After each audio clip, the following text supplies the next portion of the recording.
안녕하세요. 스타디쉬입니다. 33살이라는 젊은 나이에 요절한 천재 뮤지션 김정호 씨에 대해 아시는지요? 세월이 흐르면서 그가 점점 잊혀지고 있지만 그의 노래는 수많은 가수들이 리메이크하면서 더욱 아름답게 빛나고 있습니다. 우리나라 가요 중에서 가장 슬픈 노래를 꼽으라면 단연 그의 노래를 꼽을 수 있을 것 같은데요. 이열치열이라고 슬플 때 슬픈 노래를 들으면 더 위로가 된다고 하니까 기분이 좋지 않거나 우울할 때 그의 노래를 들어보시면 좋을 것 같아요. 영원한 가요계의 레전드 윤복희 씨는 김정호 씨의 하얀 나비 라이브 영상에 직접 이렇게 댓글을 남기기도 했습니다. 1976년 대한극장에서 공연인데 처음으로 하는 라이브라고 했어요. 마이크 잡고 하는 게 힘들었대요. 참 순순한 청년이고 수줍음이 많은 애였어요. 이렇게 노래를 잘하는 가수를 왜 그냥 두었는지 이해가 안 돼요. 우리나라에서 가수를 뽑으라면 전 김정호예요. 천재는 천재를 알아보는 것이죠. 지금부터 그의 애절하면서도 처절한 인생과 노래를 추억하는 시간을 가져볼 텐데요. 그의 돌이킬 수 없는 선택과 부인의 안타까운 고백을 전해드립니다. 김정호 씨는 1952년 봄에 광주광역시에서 삼남 삼녀 중 차남으로 태어났습니다. 광주에서 살다가 초등학교 2학년 때 아버지를 따라 서울 종로구로 이사 갔다고 해요. 아버지는 여수경찰서장을 지내다가 나중에 출판사를 경영하기도 했습니다. 어머니 쪽이 굉장히 특이한데요. 어머니는 담양에서 활동한 판소리 명창 박숙자 씨입니다. 김정호 씨의 음악적인 재능은 모계에서 물려받은 것이었죠. 어머니뿐만 아니라 외가는 그야말로 어마어마한 국악 집안이었습니다. 외할아버지 박동실 씨는 일제강점기에 서편제 판소리 명창이었는데 최초의 창작 판소리인 열사가를 만든 사람으로도 아주 유명합니다. 그가 만든 유관순 열사가 등이 널리 알려져 있는데요. 이렇게 외할아버지는 민족 혼을 고취시키고자 노력한 분이었습니다. 태극기 높이 들어 태양 국민만세 기가 막혀 허허 이것이 웬일이니 빈손으로 독립어장하였거나 총을 쏘아 이 모양이 웬일이니. 하지만 할아버지의 핏줄이 축복이자 저주라는 것을 얼마 가지 않아 깨닫게 돼요. 어머니는 자신의 어려운 악극단 인생을 자식에게 물려주고 싶지 않아 어린 김정호가 6살 되던 해에 국악에 관심을 보이자 집안에 있던 모든 국악기를 내다버리고 심지어는 가야금 줄을 끊어버리기도 했다고 합니다.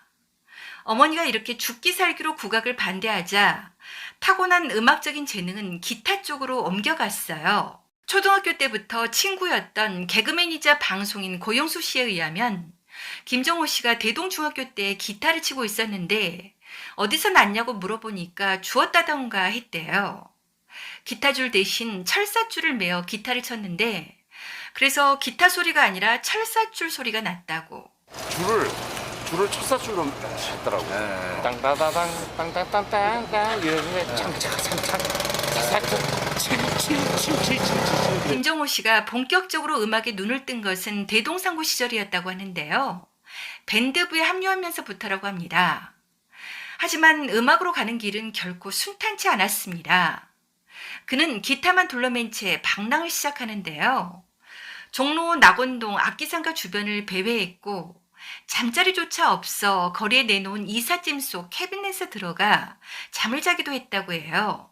그러다 기지촌 미군클럽에서 기타리스트로 잠깐 활동한 적이 있는데 여기서 만난 이상일 씨가 우이동으로 그를 데려가 음악을 하는 몇몇 젊은이들을 소개시켜줍니다. 이때 나중에 어니언스로 활동하는 임창재 씨를 만나게 되죠. 두 사람이 영원한 우정을 맺게 된 계기는 어니언스로 데뷔하는 임창재 씨를 위해 김정호 씨가 직접 작사 작곡한 곡들을 주는데 이 노래들은 그 유명한 사랑의 진실 작은 새였습니다. 꿈속에서 만나던 아름다운 그녀가 고요한 밤 하늘에 작은 구름 김종호 씨가 이렇게 편안하면서도 서정적인 노래도 만들었다니 정말 깜짝 놀랐습니다. 그런데 돈 없고 백 없는 그들은 기상천외한 작전을 짰어요. 이 노래들은 처음에 임창재 씨가 작곡한 곡으로 나갔는데요.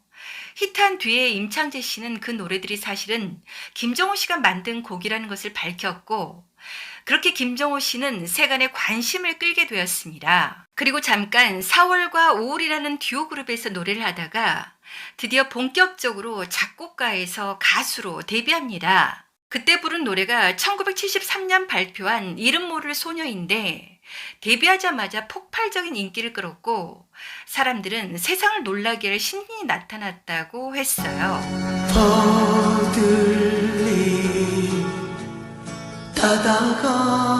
그동안 통기타를 치며 부르는 포크송은 학생들의 전유물이나 다름없었고 어른들은 트로트를 좋아했는데요. 그의 음악은 어른들이 잠자고 있던 순수한 소녀, 소년의 감성을 일깨운 거였습니다. 그가 곡을 잘 만드니까 그에게 곡을 달라는 가수들이 넘쳐났는데 그는 이 노래로 노래까지 기가 막히게 잘 부른다는 것을 증명했던 것이죠. 외조부와 어머니가 판소리 명창이니 그럴 수밖에 없었겠죠. 그리움 두고 가야 해. 그의 음악은 감정이 가장 큰 특징인데요. 그의 음악은 마음으로, 영혼으로 느끼는 음악이었습니다. 그 후에 나온 하얀 나비 또한 큰 사랑을 받았는데요. 이 노래는 국악과의 접목을 시도한 아주 파격적인 음악이었습니다.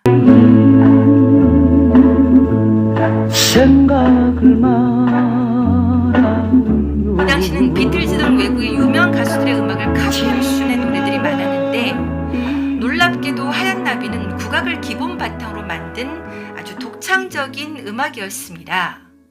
서양 음계와 국악 음계가 다른데요. 그는 국악의 오음계만 사용해서 이 명곡을 만들었으며 그래서 그런지 더욱 한국인의 가슴속 깊숙이 스며들었습니다. 또한 그의 음악들은 한이 서린 음악들이 많은데요. 그럴 수밖에 없었죠. 그의 인생은 재능 하나만 빼고 평생이 고난의 연속이었는데요. 태생부터가 고난의 시작이었습니다. 외할아버지가 어마어마한 사람이었지만 그는 월북을 해서 북한에서도 매우 잘 나갔다고 합니다. 그 당시는 이런 것들이 큰 흠이었죠. 할아버지의 이력을 숨길 수밖에 없었고 그는 점점 말이 없는 사람이 되었습니다. 지인은 그와 눈으로 말을 했다고 표현할 정도였죠. 그래서 그런지 그는 예명을 성까지 바꿨는데요. 그의 본명은 김종호가 아니라 조용호라고 합니다. 조용필 씨랑 이름이 비슷한데요. 재밌게도 과거 패티김 프로에 두 사람이 게스트로 함께 출연한 적이 있다고 해요. 두 사람은 나이도 비슷한데요. 조용필 씨는 1950년생, 김종호 씨는 1952년생입니다. 두 사람은 파동이라는 시대의 아픔을 같이 겪은 사람이기도 하죠. 김종호 씨는 1975년 파동에 연루되어 모든 방송에 출연이 금지되며 인기 정상의 자리에서 나락으로 떨어졌는데요. 사실상 음악인으로서 사형 선고를 받은 거나 다름없었습니다. 해금되던 해인 1979년까지 무려 4년간 제대로 된 활동을 하지 못하며 크나큰 스트레스로 건강까지 크게 악화되었습니다. 폐병을 얻어서 입원과 퇴원을 반복했는데요. 이때 만든 노래가 인생등이죠. 이런저런 생각이 이 당시 생활고를 해결하기 위해 방문대를 뛰고 있었는데 잘리기도 합니다. 김종호 씨 다음에 부르는 가수가 같은 마이크를 쓰기 싫다고 했다고 해요. 각별한 사이였던 임창재 씨는 그 얘기를 듣고 자기가 그 다음 순서를 맡기도 했다고 합니다. 해금된 이듬해인 1980년에 폐결핵 증세가 악화되어 인천의 요양원에 입원했어요. 이때 담당 의사는 그에게 강하게 경고했는데요. 최소한 6개월에서 3년 정도는 아무 일도 하지 않고 쉬어야 한다고 말했습니다. 심지어 노래를 다시 부르면 죽게 될지도 모른다고까지 경고했습니다. 왜냐하면 결핵 환자에게 노래는 호흡기관에 아주 치명적이기 때문이었죠. 그런데 김종호 씨는 4개월 만에 요양원을 뛰쳐나와 음악에 몰두했습니다. 이때 꾹 참고 완치를 시켰어야 했는데 너무나 안타까워요. 나중에 음악평론가 박성서 씨가 김정호 씨가 별세하기 6개월 전쯤에 마지막 인터뷰를 했는데 김정호 씨가 이렇게 말했다고 합니다. 특히 그 담당 의사가 이렇게 경고했다 그래요. 더 이상 노래를 부르면 죽는다 이렇게 말을 했는데 정작 김정호 씨 자신은 노래를 못하면 오히려 숨이 멎을 것 같았대요. 노래를 못하면 오히려 숨이 멎을 것 같았대요. 그리고 죽기 전 마지막으로 만든 노래가 님인데요. 이 노래는 죽음을 예감하고 만들었다고 하죠. 먹질 못해요. 그러니까 이겨내질 못한 거죠. 난 저 오래 못 살아요. 그리고 자기 본인이 그런 얘기도 했고 그래서 이제 님이란 노래를 서둘러서 만들었던 것 같아요. 김정호 씨의 유작이 되어버린 이 노래는 그의 건강 때문에 진척 속도가 아주 더뎠는데요. 숨이 차서 한 소절을 녹음하고 휴식한 뒤에 다시 녹음을 하는 식으로 진행해서 무려 5개월이나 걸렸다고 합니다.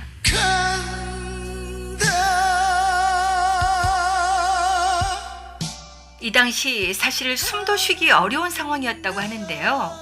이런 노래를 불렀다는 게 믿어지지 않습니다. 이 노래는 그에게 목숨 같은 노래였던 것 같아요. 어떤 심정으로 이 노래를 불렀을지 생각해보면 가슴이 먹먹해질 뿐입니다. 애절하다 못해 처절하기까지 한 이 노래는 놀랍게도 그의 음악 중 가장 완성도가 높은 노래라고 합니다. 그는 이 노래에 자기의 목숨과 혼을 갈아 넣은 것이죠. 그래서 그런지 이 노래는 김정호 씨가 아니면 절대로 이런 맛이 나지 않는 것 같아요. 그리고 그는 1985년 겨울에 그의 노래처럼 하얀 나비가 되어 날아가 버렸습니다. 그와 아주 가깝게 지낸 가수 하남석 씨는 이렇게 말하기도 했어요. 하남석 씨와 김정호 씨는 둘이 만나면 남자들끼리 그 흔한 술 한잔하지 않고 음악에 대한 얘기만 했다고 해요. 김정호 씨는 항상 새로운 음악을 만들 구상만 하고 있었다고. 하남석 씨는 그가 죽고 나서 난생 처음으로 가장 많이 울었다고 합니다. 김정호 씨가 좀 더 오래 살았으면 가요계의 판도가 바뀌었을 것이라는 평가가 많을 정도로 그의 너무나 이른 죽음을 안타까워하는 사람들이 많은데요.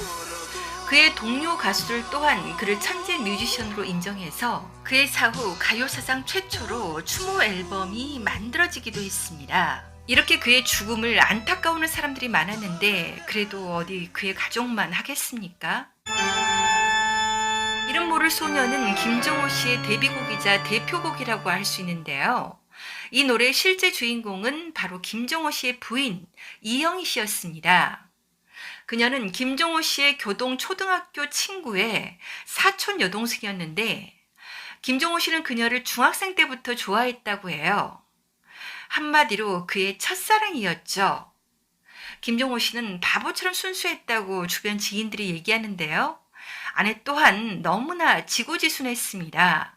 1975년 김정호 씨가 파동에 연루되어 고통의 시간을 보내고 있을 때 그를 버리지 않고 그의 곁에 함께 있어주고 해금이 되기 전인 1977년 어머니의 반대를 무릅쓰고 결혼까지 했습니다.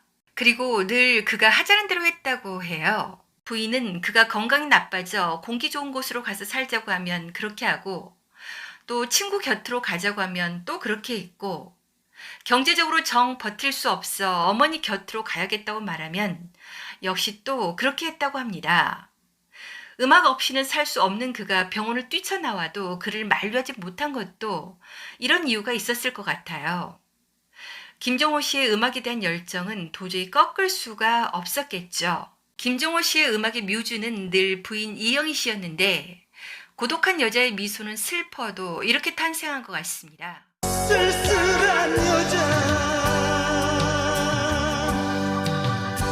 언론에 노출을 꺼려왔던 부인이 50세에 되던 해이자 김정호 씨의 사후 18년 만인 2003년 처음으로 인터뷰에 응한 적이 있는데요. 그때 김정호 씨의 추모 공연이 열릴 예정이었기 때문입니다.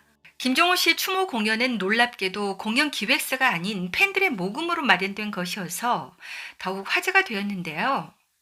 언젠가는 추모 공연을 열어야지 하는 것이 살아오면서 늘 마음의 짐이었는데 남편을 잊지 않은 팬들이 직접 나서 이렇게 공연을 마련해 주니 너무 감사합니다. 어렵게 말문을 연 부인의 눈망울엔 눈물이 맺혔습니다. 부인은 돌아가신 남편의 노래를 잘 듣지 않았다고 해요. 쌍둥이 딸아이 중 하나이는 제 앞에서는 절대 아빠 노래를 틀지 않아요. 마음이 아플 거라고 생각하는 것 같아요. 그러다 66세 되던 해인 2019년 방송분에 또다시 모습을 드러냈습니다. 그런데 너무나 가슴 아픈 말을 합니다. 많이 좋아졌었어요. 그래서 군대도 못 가다가 이제 방이라 그래. 그 근무했었어요. 그 근무하다가 시간이 지나고 재발을 한 거죠. 폐결핵 아닙니까? 예, 폐결핵인데 예. 이렇게 처음부터 약을 너무 센 거를 썼다 그러시더라고요. 그 약에 내성이 왔어요. 그 당시 터진 대수파동으로 인한 마음의 고통이 병을 더욱 악화시킨 것이죠. 이렇게 빨리 가시는 없어요. 꽃이 피우리 살고 죽는 게 되게 간단했어요. 우리들도 빨리 갈 줄 알았어요, 그때. 부인 뒤로 김종호 씨의 사진이 보이는 것으로 보아 그때까지 재혼하지 않고 혼자 사신 것으로 추정이 되는데요. 지금은 연세가 70세 정도가 되었겠네요. 그런데 부인이 우리도 빨리 갈 줄 알았는데 이런 안타까운 말씀을 하셨는데요. 걱정되는 자료를 발견했습니다. 현재 그의 나무 위키에는 그의 부인과 두 딸은 사라져서 보이지 않고 어머니의 성함만 있습니다. 왜 그의 가족란에 가족이 없을까요? 두 딸과 부인은 어디서 어떻게 살고 계실까요? 너무나 궁금하네요. 아시는 분이 계시다면 나무위키 정정 부탁드리고 댓글에도 알려주시면 정말 대단히 감사하겠습니다. 그리고 우리나라 가요계에 아주 귀한 다이아몬드와 같은 김종호 씨가 잊혀지지 않게 그의 노래와 추억을 많이 함께 해주시길 바랄게요.